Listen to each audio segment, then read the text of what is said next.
We want to push off the real estate, not be part of it. We're buying revenue. That's all we're doing. You don't have to know the words. Okay, when you talk about it, the accountants never gave a fucking prospectus. I've been doing this 50 years.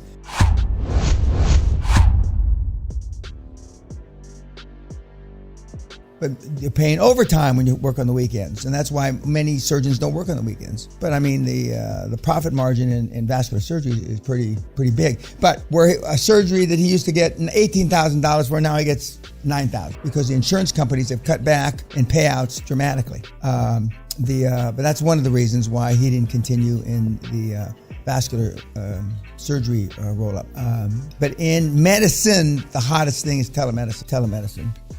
For a lot of obvious reasons, yeah. Mr. Pena, from the cases we've seen, so no business card, no website, no fancy, only the executive summary, an email, a phone. Why don't you, I can just see your website in Spanish now. I can just see it now, a thing of beauty, And I can just see your business cards with little flowers and shit around it. I mean, why? The answer is no. Your board's going to want a website. Your board's going to want business cards. And then you fine. I said, you go find another board then. And I say that because that's how I talk. You will not tell your industry expert to go find another company if you want a website. There's a lot of bets I'll make in this room, and that's one of them. I mean, not because you're not thinking it, not because you don't have the balls to say it, but it's so far akin from how you've been trained, you wouldn't do it. What is a website other than marketing propaganda for a startup newco with no money? What is it going to say? What is it going to say more than you said on your executive summary? Nothing. I'm just telling you. But he came out of that stable. We've gone back. How did we feed those guys? Because that group that he was a part of, Josh Kim, the guy that stole the $245 million, all came out of the same group. And we've gone back. I've looked at the slides. Maybe we put something in the food, or because that's the highest portion of superstars we've ever had in one seminar. And I don't know. None of them, their communication skills aren't. None of them super salesmen in the group, but they had super results. And yes, sir. Did you say he sold his own business to? He bought his own practice. Or his own practice through seller's finance. Correct. And commercial debt. And he's not there. I mean, we've got a lot of guys that have bought their own business. I normally recommend it be your first purchase, because ideally you can get it done the quickest because you're on both sides of the transaction. If you're an engineer, that doesn't mean shit because you can fuck it up on both sides of the transaction. Yeah. But normally, if you're buying, hey, I know you, you're me, I'm buying from you, and yeah, I know you. But sometimes it works out perfectly, and sometimes it works out all fucked up. And now you've got a deal. Now you don't have to worry about that anymore. And you've gotten paid normally full price combination. You've been able to pull some money out, and it works terrific. And he didn't do it the first. That clinic that he showed the picture of was the first. And now this perception is reality slide. You can tell I'm the one on the right on the top, but I'm the one on the left on the bottom. Perception is reality. You see the top picture, it looks like three old guys at a retirement dinner, which it was. The three old guys at a 50-year reunion. Below, we're being recruited. We volunteered into the Army that's June 21st, 1966. And that line sergeant equivalent was lying to us. He recruited us in on a buddy plan. The Army and the Navy and the Marine Corps said, you three guys can go as buddies and you're going to serve in the same stations for your career in the military. That picture was the last time I saw those two guys for years. Which one's in construction and the one's in jail, right? No. These guys are the guys that I still know. The guy on the left, retired construction, German, Wojak's his name. The guy in the middle, retired casino executive, and then me. And then that's us as kids. We were all 20 years old there, and that lying piece of shit. And then when you talk to recruiters, we tell everybody we're still selling off the buddy plan. And the last time you saw them is when they took the picture of you. I didn't see them for years after that, for fucking years. And they ought to do a fucking expose about the military. But anyway, perception is reality. I mean, when you the way we're dressed down below, even though we weren't dressed like bums, we're going to get a different response if we had been wearing suits. If we had been wearing suits like we are above. But any questions about Joe? Yes, sir. Really, he said buy revenue. So he means not buying assets. No, he's buying revenue because we're in the revenue buying business, guys. Right. We want to push off the real estate, not be part of it. We're buying revenue. That's all we're doing. There's nothing else to push off.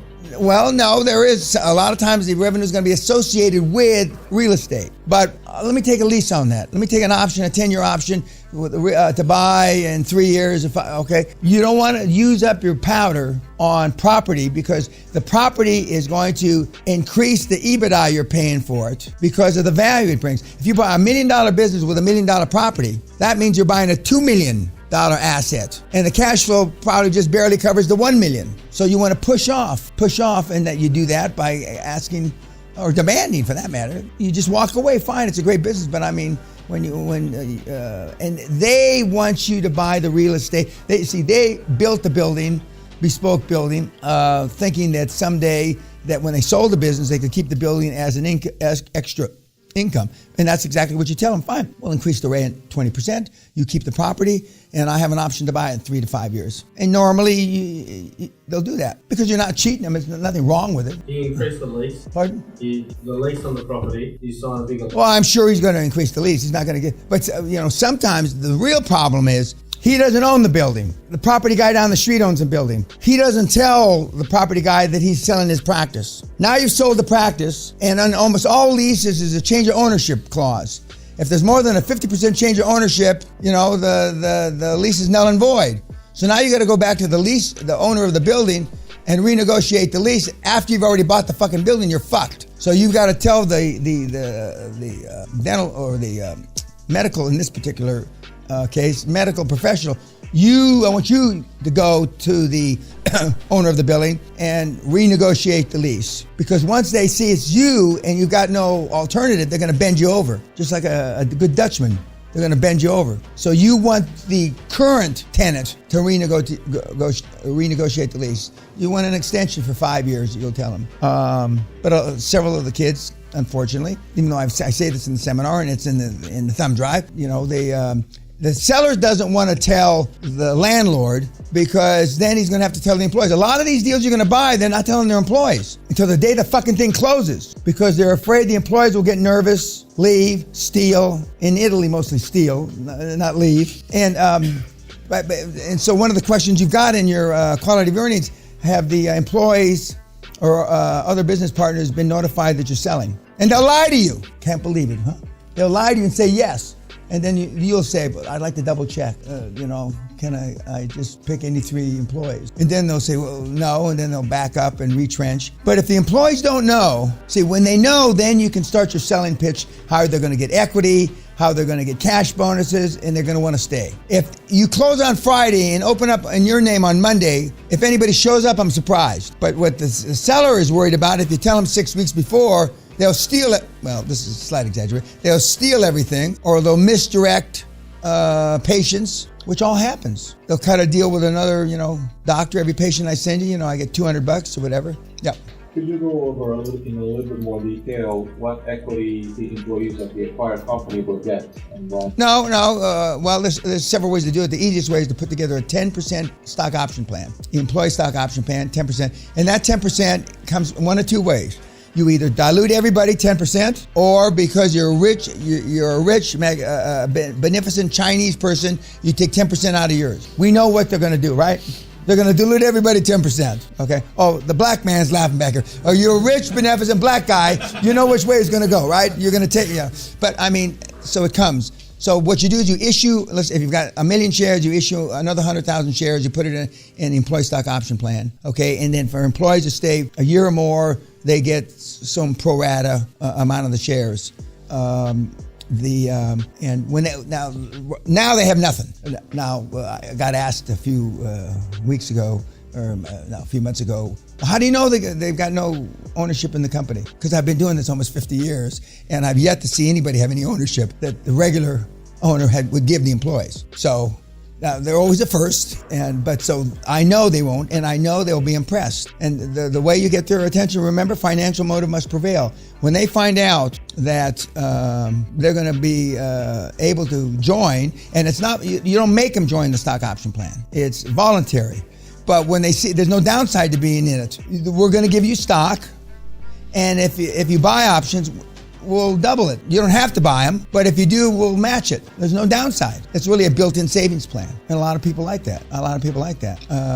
And it's the right thing too. And I'm not a right thing kind of guy too. I'm doing shit just for it's the right thing, but it is the right thing to do. It's the right thing to do. Did I answer your question? Yes, sir. There was another question. Okay. Anything else about Joe? Yes, sir. Okay. At some point, he mentioned something from the accounting firm to get a prospect. Okay, he's using the wrong words. He used the word we're going to raising capital. He didn't raise a dime. He means borrow. Okay, you don't have to know the words. Okay, when you talk about it, the accountants never gave a fucking prospectus. I've been doing this 50 years. It's just a word he picked out of, maybe it's he saw it in a magazine or something. But there are no prospectuses. What he's talking about is the proposal that KPMG gave him to do delayed fees. He then gave it to the lawyers. Then the lawyers think, well, shit, KPMG is on board and has done due diligence, so we'll be on board. But it's not a prospectus. There is no prospectus, okay? But I mean, so far, everybody that's talked has used the wrong words. No matter how successful they've been, I know that's not how you've been taught in life. But, when you learn the 25 or 30 phrases that you're going to get tomorrow afternoon, and remember, you answer no matter what the question. What time is it? Number 3. Okay, do you think global warming's for real? Number 8. Do you think Trump's going to be reelected? Number 4. I mean, you're just same answers, and you'll do well. You'll do well because they only have about 15 phrases that they use. The bankers. But I mean, it's simple. I mean, it's simple. Another comment? Yes, sir. I've already got a great relationship with my law firm. Continue that relationship? Or? Well, I mean, is it on a delayed fee basis? No.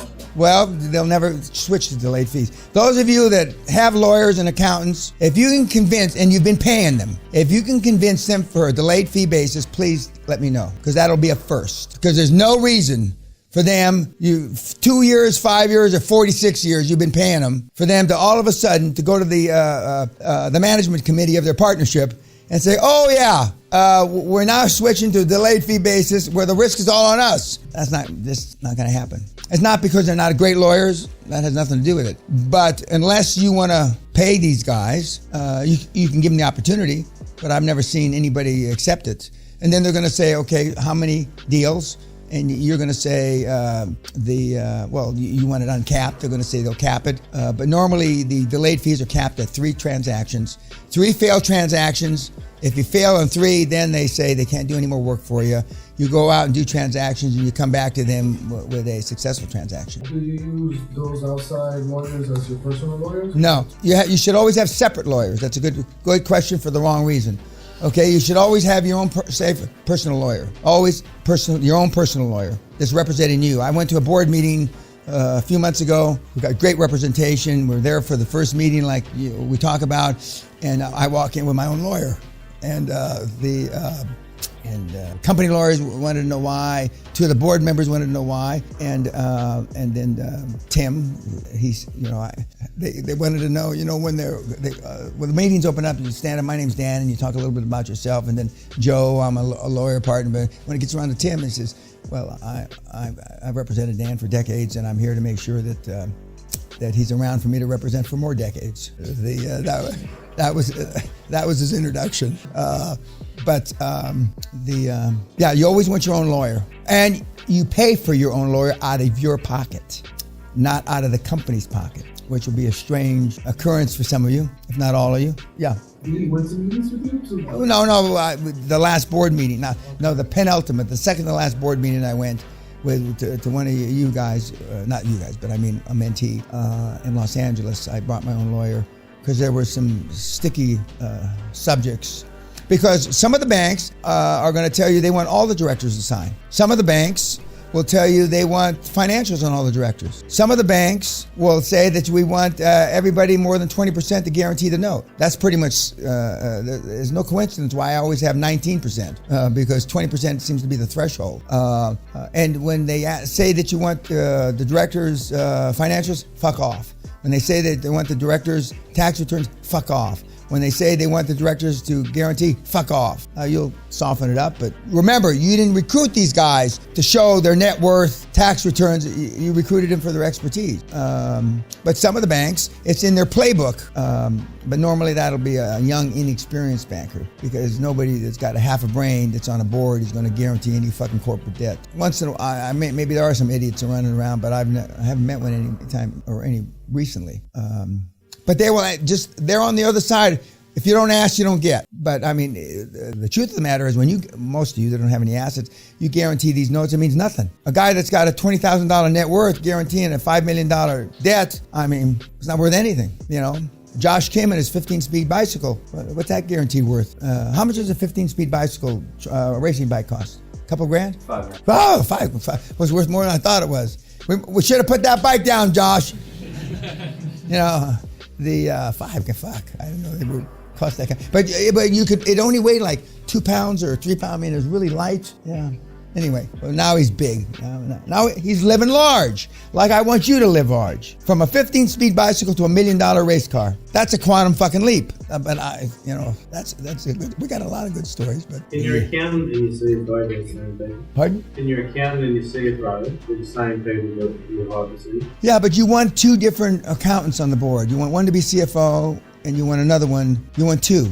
Remember, two industry experts. It's probably even better to have two lawyers, two accountants, one of which would be the CFO.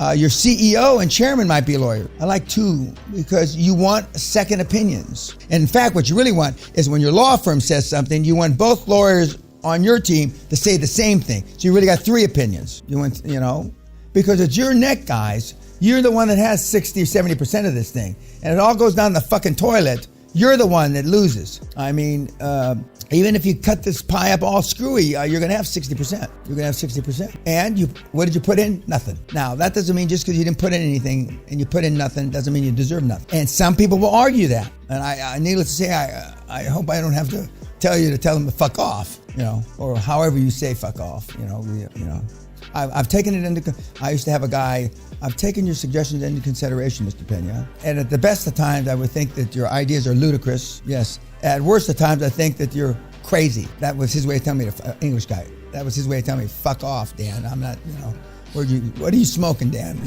That's the equivalent of me saying, what are you smoking? Give me some of that shit. We have the slides, right? The